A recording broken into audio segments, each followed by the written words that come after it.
Mesdames, Messieurs, bonsoir et bienvenue. Les rideaux sont donc définitivement tombés sur le Forum Galien de Dakar et son prix éponyme. Aucun Africain parmi les lauréats. En revanche, le symbole qui s'y attache est à saluer pour le pays dont les efforts aussi bien publics que privés sont reconnus, acceptés, récompensés comme tels par la communauté internationale. Parmi donc ces sentinelles de la recherche et de l'innovation au service de l'amélioration de la condition humaine, on citera naturellement professeur Souleymane Mboup pour ses travaux sur le sida, mais surtout aujourd'hui, professeur Daoud Ndiaye, dont les travaux sur le dépistage du paludisme constituent à l'heure actuelle une révolution dans le monde. Ce soir donc, il est l'invité de votre magazine Le Point. Professeur Ndiaye, bonsoir. Bonsoir, monsieur. Oui, vous êtes chef du service de parasitologie de l'Université Cheikh Anta Diop de Dakar, c'est ça? Tout à fait. Et également du CHU le Dantec. Vous êtes expert commis de l'OMS pour le paludisme. Vous avez récemment été nommé conseiller spécial de l'Université de Harvard à Boston, aux États-Unis.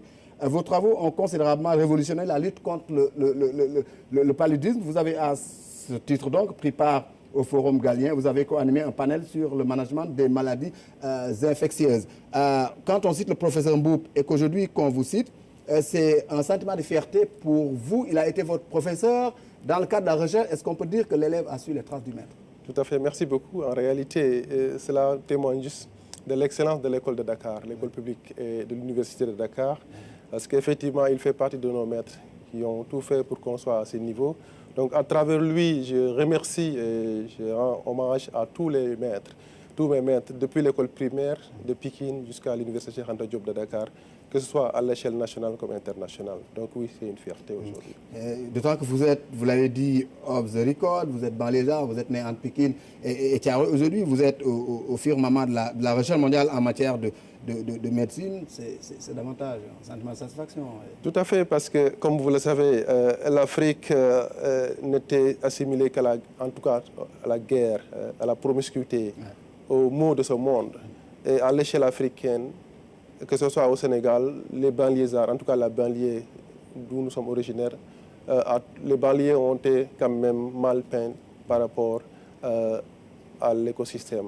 Et aujourd'hui, être un pur produit de Pékin, de la banlieue de Dakar, prouve juste que la place, en tout cas, qu'on décerne aux banlieusards et à la banlieue n'est pas réellement leur place. Donc c'est pour moi l'occasion de rendre un vivant hommage à tous ces banlieusards, à tous ces Pikinois, en tout cas à tous ces fils du Sénégal, qu'ils soient de Podor, de Kédougou, en tout cas des zones un peu déshéritées. Ouais. C'est possible d'arriver à un certain niveau si on y croit et si on travaille dur par rapport à ce que nous faisons. On a parlé du professeur Mboup, 47 ans, vous êtes relativement jeune, vous enseignez, vous êtes professeur déjà depuis 8 ans, 2010. Hein. C'est quoi? C'est la relève qui s'assure là? Oui, parce qu'en réalité, pour pouvoir diriger une institution, pour pouvoir diriger un service, un département à l'Université de Dakar, il faut être un professeur titulaire en réalité. Et si aujourd'hui il n'y avait pas de professeur titulaire, on pourrait dire que dans les universités africaines, en tout cas au Sénégal, il n'y a pas de relève. Mais aujourd'hui, le fait d'avoir des professeurs dans les services, dans les départements, personnellement, après 2 ans, en tout cas, après ma nomination comme chef de service depuis 2016, j'ai eu à former des agrégés. Donc, je peux même dire à mon niveau que j'ai un peu assuré ma relève. Donc, c'est avec fierté, en tout cas. Encore une fois, je rends un vivant hommage aux maîtres de l'école publique de Dakar et je vais dire à l'école sénégalaise d'une manière générale. D'accord, vous êtes parasitologue, on l'a dit, vous avez pris part au Forum Galien de Dakar, vous avez co-animé un panel qui porte un peu sur le management des maladies infectieuses. D'abord, le Forum de Dakar, c'est un événement d'une dimension mondiale qui se tient dans un pays africain, sous les tropiques, un pays sahélien. C'est un choix qui n'est pas fortuit. Pour vous, qu'est-ce qui explique ce choix? Cela prouve une chose. Je pense que vous voyez très bien aujourd'hui, ce n'est pas un hasard si le directeur général de l'Organisation mondiale de la santé, il est africain. Donc depuis plusieurs années, en tout cas le monde a compris, les bailleurs de fonds ont compris, les décideurs, j'allais dire, ont compris que rien ne se fera d'emblée, dorénavant, sans les Africains.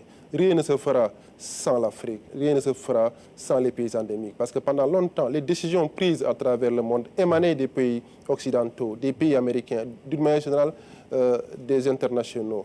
Ils ont compris que pendant de longues années, ils ont financé les programmes de lutte, que ce soit par rapport aux maladies extrêmement qui posent un problème de santé publique, notamment le paludisme ou le sida, l'hépatite, les maladies liées au cancer.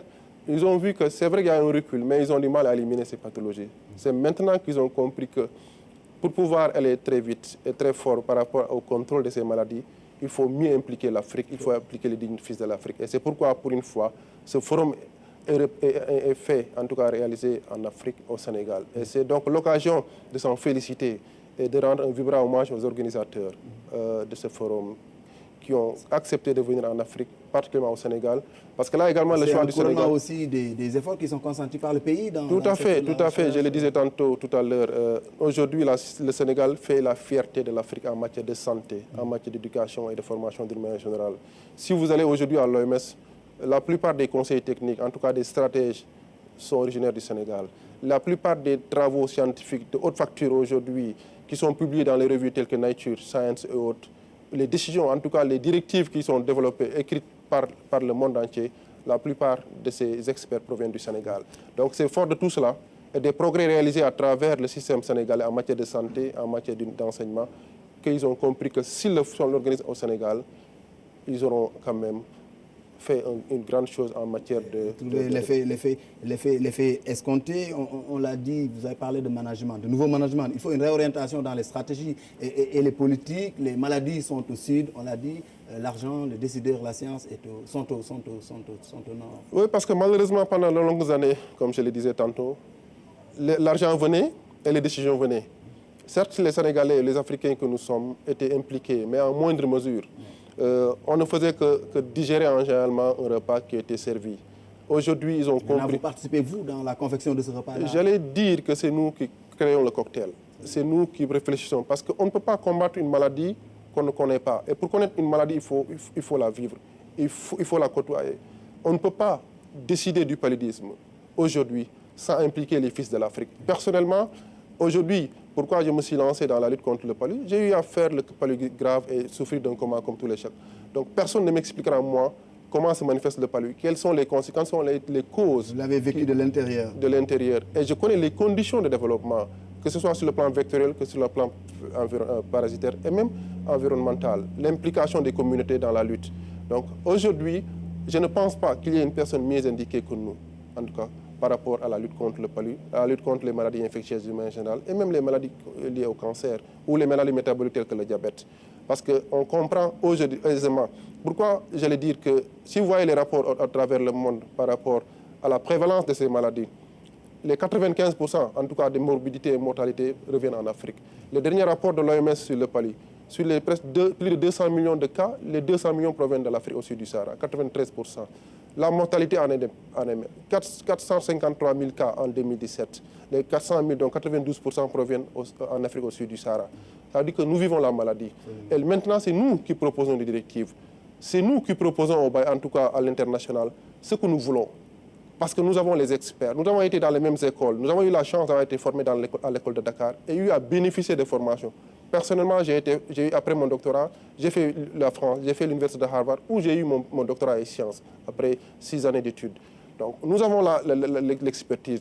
Nous n'avions pas certes les plateaux techniques. Aujourd'hui, vous n'avez pas les moyens aussi, et jusque-là, vous n'en avez pas. Enfin. Les moyens sont limités. Parce que si moi je dis aujourd'hui que j'ai les moyens qui me permettent en tout cas d'aller plus loin par rapport à ce que j'ai fait, par rapport à tout ce que nous avons fait, c'est parce que j'ai eu à postuler par rapport à des grandes de recherche. Et j'ai eu la confiance des bailleurs de fonds, tels que l'université de Harvard qui m'a appuyé depuis une vingtaine d'années, mais également la fondation Bill et Melinda Gates. Ce n'est pas donné à tous les Africains, encore moins à tous les Sénégalais. Donc les moyens sont très très limités en matière de recherche. Nous avons d'excellents enseignants-chercheurs au Sénégal comme en Afrique. Malheureusement, ce qui manque à nos chercheurs pour en venir au bout de ces maladies, c'est l'appui financier. Et surtout, je vous permettrai à ce niveau, l'implication encore beaucoup plus importante des pouvoirs publics et gouvernementaux. Parce que la recherche nécessite beaucoup de moyens financiers pour que les Sénégalais puissent prouver, en tout cas montrer au monde que nous avons le plateau technique, l'expertise, mais également... On revient en deuxième partie, on peut suivre votre parcours et vos travaux avec la Fondation Bill Gates et l'Organisation mondiale de la santé. Mais dites-moi, au regard de ce que vous venez de décliner, qu'est-ce qu'on peut espérer en termes de retombées à partir de ce forum de Dakar, pour l'Afrique et pour le Sénégal? Vous savez, en général, c'est à travers les forums, à travers les réunions scientifiques, que les grandes décisions sont prises. Parce que des experts se rencontrent. Ils parlent aujourd'hui dans le cadre du forum de maladies, en tout cas liées à l'aspect clinique, à l'aspect pharmaceutique, mais également biotechnologique. avec l'intervention des chercheurs venant de partout, venant de tous les coins du monde, aussi bien des experts que des jeunes étudiants qui sont là. Implication également de nos populations. On pense qu'à travers ce forum où tous les experts sont réunis au Sénégal pendant 2 jours, on va revenir, on va proposer on va mettre en place des recommandations. On va refonder un peu le système. Le système, je ne l'ai pas dit refonder, mais améliorer le système. Personnellement, avec mon équipe et d'autres organisations également, nous avons compris qu'il y a aujourd'hui dans la lutte contre le paludisme ou dans les maladies tropicales d'une manière générale, il y a eu des manquements, des choses qui manquaient par rapport aux interventions. On a compris que pendant de longues années, par exemple, le Sénégal a prouvé que ce pays regorge vraiment d'experts. Et les stratégies déroulées étaient déjà performantes, mais malheureusement, on est arrivé à un point où, depuis 3 ans, on n'évolue pas. Il y a quelque chose qui manque.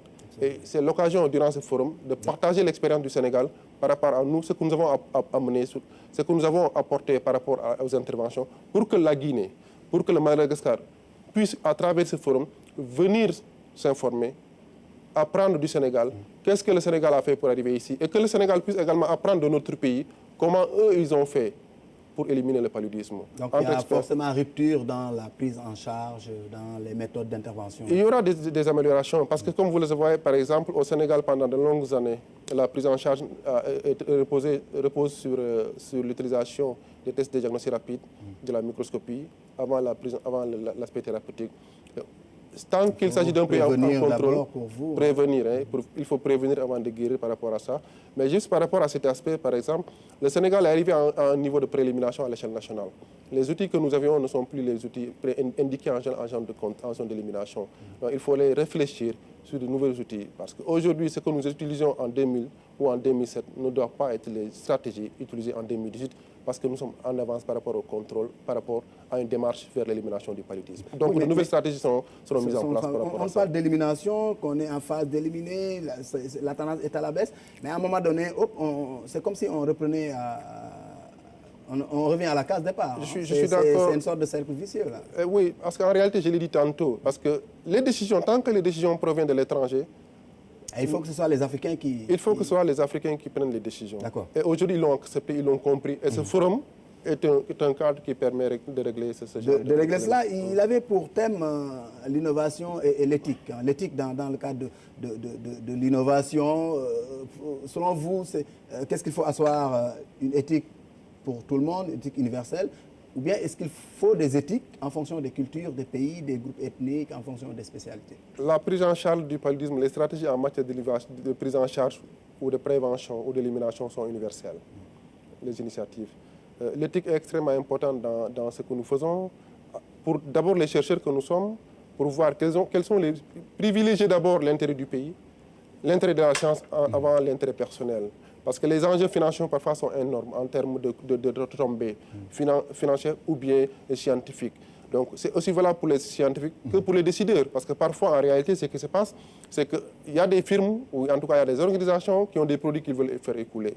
Ils ne prennent pas en compte les réalités du pays, ils ne prennent pas en compte les besoins du pays, ils prennent en compte d'abord ce qui les intéresse, c'est de pouvoir écouler les pays. Ce qui fait nous, chercheurs, en tout cas nous spécialistes de la santé, notre rôle c'est d'être des sentinelles, de combiner l'expertise et l'éthique pour pouvoir à temps réel prendre la bonne décision. Si aujourd'hui, par exemple, on va nous faire prendre des médicaments ou des tests qui ne sont pas adoptés au Sénégal, nous prendrons la responsabilité de dire que ça ne convient pas au Sénégal.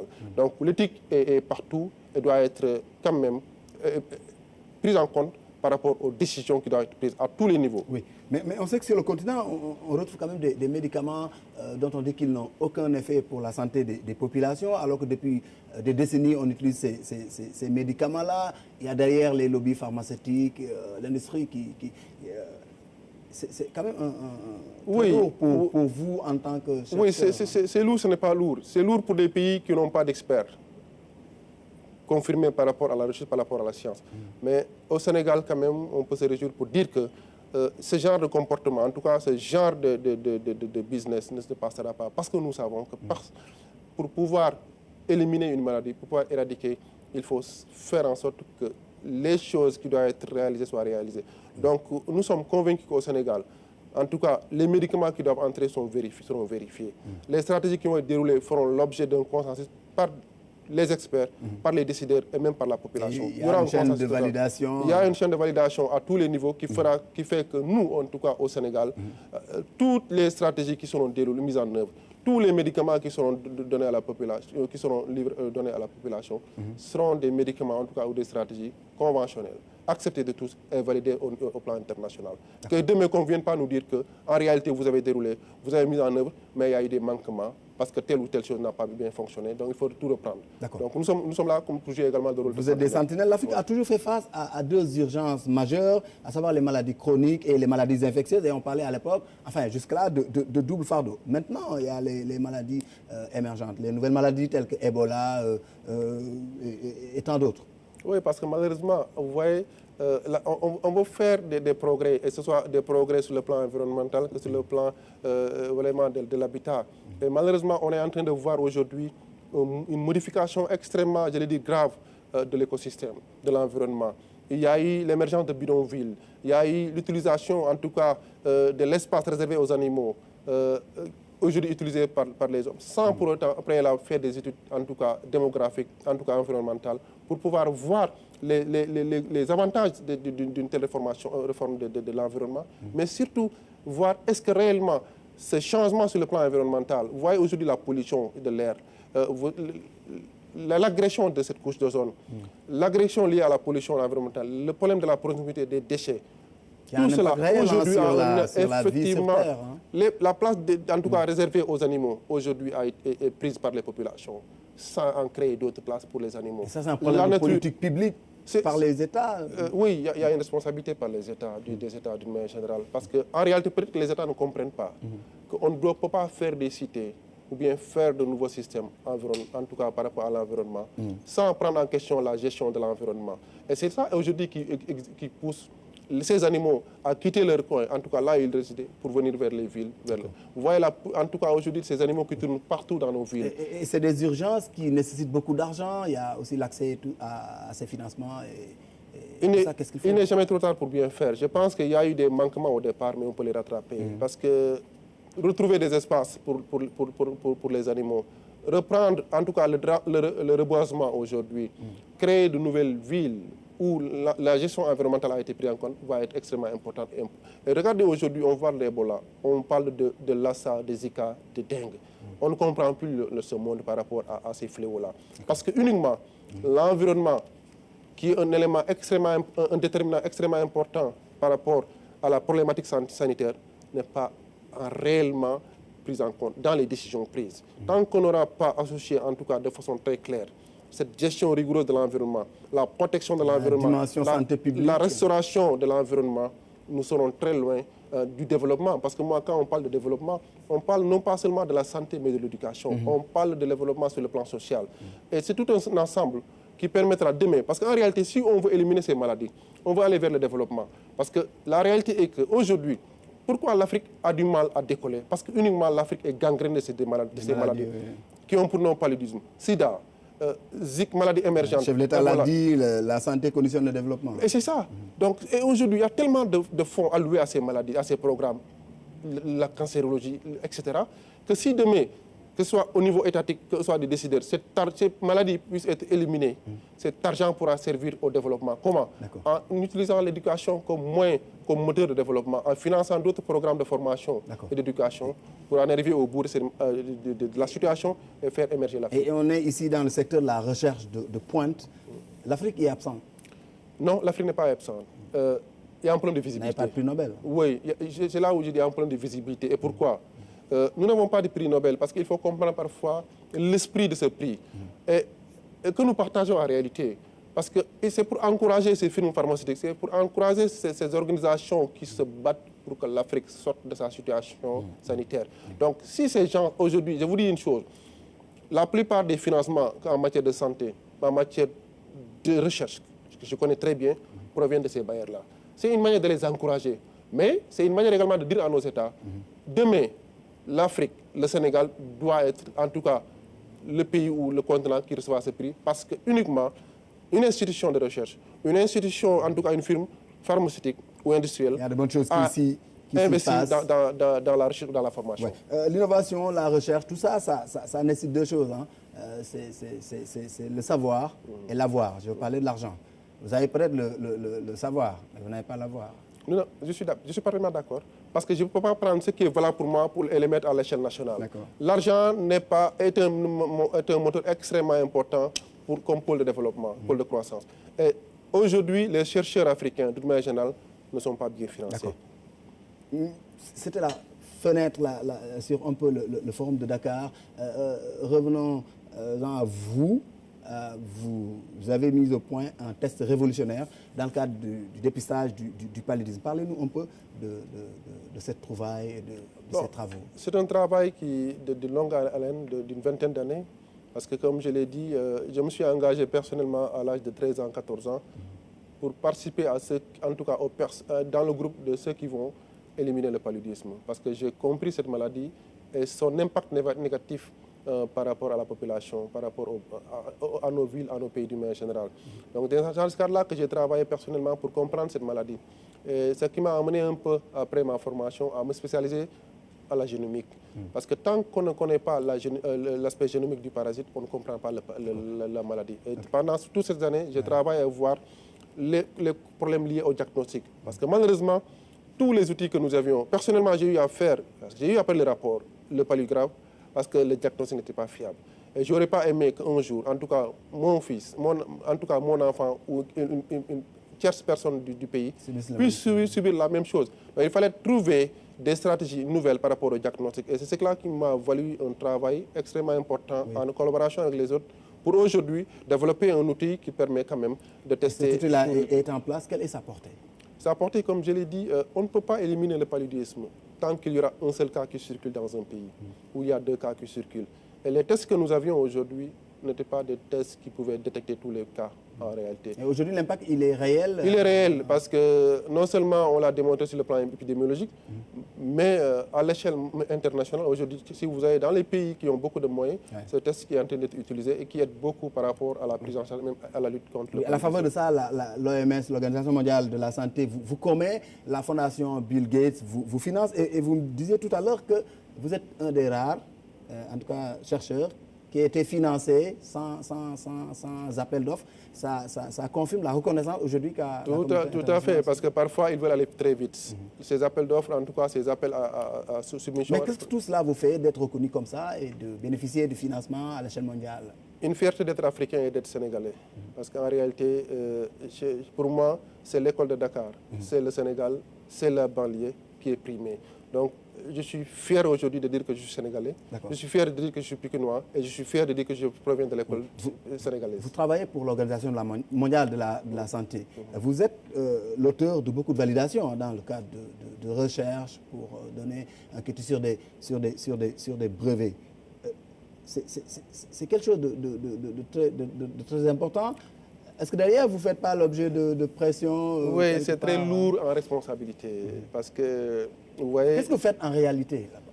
Oui, je conseille l'Organisation mondiale de la santé en matière de décision, en matière de stratégie. Donc, la plupart des décisions sont prises à notre niveau. Et ce qui se passe aujourd'hui, même pour certifier un pays, pour dire que le pays, il n'y a plus de palier par rapport à ce pays, j'ai mon mot à dire. Les directives, parfois, ne sont pas, en tout cas, là pour arranger certains décideurs ou certaines industries, en tout cas, de haut niveau, de haute facture. Donc, il y a toujours une pression qui est là. Des gens peuvent proposer Parce que notre rôle, je l'ai dit tantôt, c'est le rôle de sentinelle. Et parfois, quand même, effectivement, il y a une pression forte sur cela par rapport à des décisions que nous devons prendre. Parce que quand on décide pour un monde, par rapport à un médicament, par rapport à un moyen de diagnostic, par rapport à une stratégie, et qu'il y ait des enjeux extrêmement importants. Il y a les lobbies qui sont les lobbies sont là. Donc, mais nous continuerons de croire en Dieu parce que nous le faisons pour le pays. Et moi, je dis qu'un chercheur de notre dimension aujourd'hui, tant que tu travailles pour la communauté, tu comprends ta mission. Vous n'avez jamais validé un projet ou un médicament dont vous êtes convaincu qu'il n'a pas la portée escomptée? Si ça aurait été le cas, l'Université de Harvard, parce qu'ils font des investigations, ces grands groupes, l'Université de Harvard a beaucoup fait d'investigations à tous les niveaux sur sur ma modeste personne. Si c'était encore lié à ça, Bill Gates ne m'aurait pas reçu au mois de mai. C'est fort de tout ça qu'ils ont compris qu'au-delà de l'aspect scientifique, l'expert qu'il est, il y a un esprit éthique qui est là. Sinon, l'éthique revient ici, c'est l'éthique qui est là. Et parce que pour moi, il n'y a rien de plus important que la vie d'une personne. J'aurais failli à ma mission si j'ai préféré de l'argent, d'aller à l'étranger et d'oublier mon pays. J'aurais en tout cas échoué à ma mission si je préfère signer un contrat, ou en tout cas valider un produit, en tout cas développer une stratégie. L'objet de beaucoup de sollicitations dans ce sens. C'est normal, c'est normal. Il est extrêmement difficile, nous sommes dans une position où il est difficile en réalité parce que la pression est là. Mais heureusement, comme je l'ai dit, nous savons d'où nous venons et nous savons où est-ce que nous allons. C'est ce que vous devez pour votre pays, pour mon pays, je dois beaucoup de choses à la jeunesse de mon pays. Je dois beaucoup de choses à mon pays, à la population du Sénégal et d'Afrique. Donc tant que je serai conscient, en tout cas, je ne travaillerai que pour l'intérêt du Sénégal et l'intérêt de la population africaine, sénégalaise d'une manière générale. Et sous ce rapport-là, vous parvenez à allier l'université, l'hôpital, un peu le niveau international? C'est difficile, mais heureusement, je l'ai dit tantôt, très vite, j'ai compris qu'il me fallait une équipe très forte. Et j'ai tout fait pour encadrer mon personnel pour avoir deux agrégés. Et un personnel jeune, très performant, pour faire mon travail correctement d'enseignant-chercheur, mais également de décideur par rapport aux stratégies du monde. Et toutes ces découvertes, c'est à partir de votre laboratoire du CHU Dantec, comme le professeur Mboup, c'est à partir du Sénégal que vous êtes aujourd'hui arrivé sur le toit du monde? J'ai toujours refusé de faire mes travaux à partir de l'étranger, parce qu'il n'y aura jamais de reconnaissance africaine. Et je le dis, je le répète, pourquoi ce genre de forum aujourd'hui en Afrique? Parce qu'ils savent, ils ont toutes les informations, les publications le disent, que les travaux que nous menons, personnellement tous les travaux que je mène, sont réalisés à Dakar par des jeunes Sénégalais, par des jeunes étudiants et chercheurs qui ont fini de prouver effectivement que les Africains ont l'expertise pour dérouler et pour que demain, des maladies comme le paludisme, sida, hépatite, Ebola disparaissent totalement de l'Afrique et du monde. Je vous remercie. C'est moi. Le point ce soir est fini. Rendez-vous mercredi prochain.